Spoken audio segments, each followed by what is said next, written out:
बोला चेत्र म्हीना नां तां सनांदे कि राम दा जन्म होआ चेत्र म्हीने। उ'नें ब्याह् चेत्र म्हीने कीता ते उ'नें ओह् म्हीना शैल लग्गेआ। उ'नें बनवास होई गे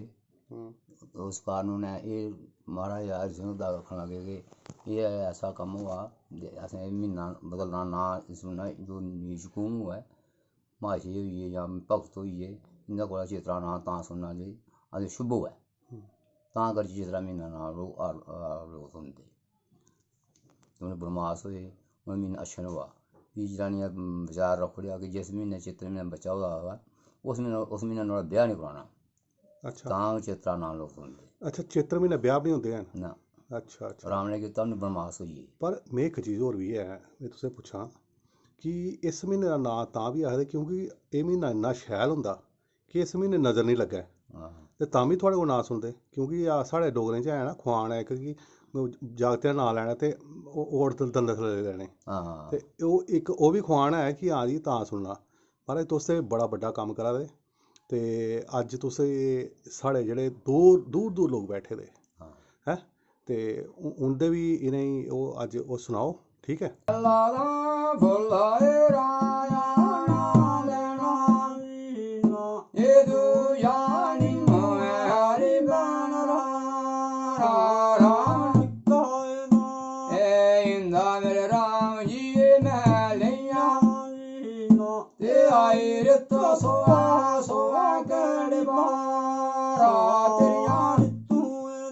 रित्तां फिरी गिरी दुनिया आ गेइयां ते मोदा लब्भेआ दुनिया भाद्रो म्हीने कृष्ण जी ने जन्मा लिया एह् चढ़ै चित्र लिया नारे ने प्यारा राम फौगण म्हीने राम दी साध बनै ते चढ़ै चित्र लिया नारे ने प्यारा राम 900 जोधा राया यानी चलेआ ते पै गई अंदर दुनिया गवारे राम चन्नन कट्टीर जनक राया बेलैया ते बैठे ब्रह्मा विष्णु ब्यारा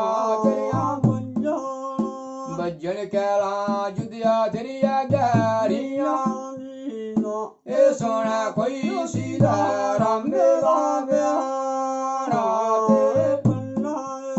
कन्नै कुंडल माल का सिर जड़ा ए राम मेरा सिद्धा तेल का चढ़ा सीधा ब्याई राम मैं रामचंद्र ते चेतर साली आए बारसा का बसंत फुल्ला राम राय छोड़ी देना बसंत फुल्ल जस रसेदा प्यारा तेरा कौल फुल्ला राम राय छोड़ी देना ये कौल फुल्ल जस रसेदा प्यारा तेरा मोती फुल्ला राम राय हार पाया ए मोती फुल्ल जाति दाए राजपूता तेरा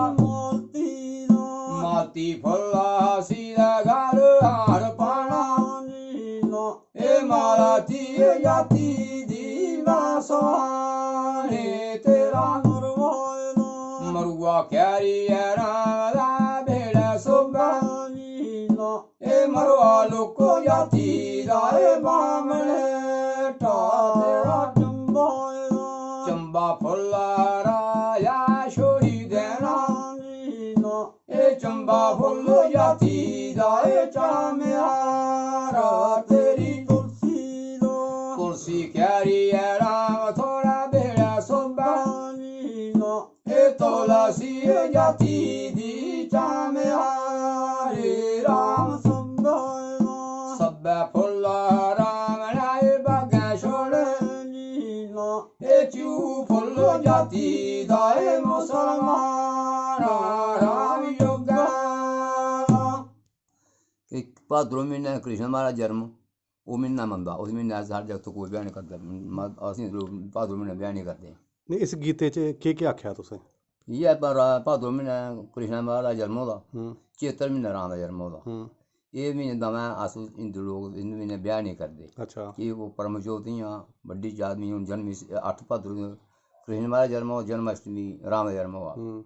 ਚੇਤਰ ਮਹੀਨੇ। ਹੂੰ ਇਸ ਕਾਰ ਇਹ ਦੀਆਂ ਗੱਲਾਂ ਸੁਣਨੀ ਵੀ ਫੁੱਲ ਛੁੱਲ ਆਹ ਸ਼ਾਰ ਪਾਣੇ, ਅੱਛਾ ਗੁੱਟਾ ਫੁੱਲ ਸੁੱਚਾ ਫੁੱਲ ਹੈ, ਅੱਛਾ ਗੁਲਾਬਾ ਸੁੱਚਾ ਫੁੱਲ ਆਹ ਪੰਦੇ ਹੂੰ ਮਾਲਤੀ ਉਂਝ ਜਗ੍ਹਾ ਚੰਬਾ ਆ। ਇਹ ਦੇਖਣ ਫੁੱਲ ਬੜਾ ਸ਼ਹਿਰ ਹੈ, ਹੂੰ ਲੇਕਿਨ ਬਾਹਰ ਗੰਦਾ ਅੰਦਰ ਲਾਉਂਦੇ ਅੰਡੇ ਨਹੀਂ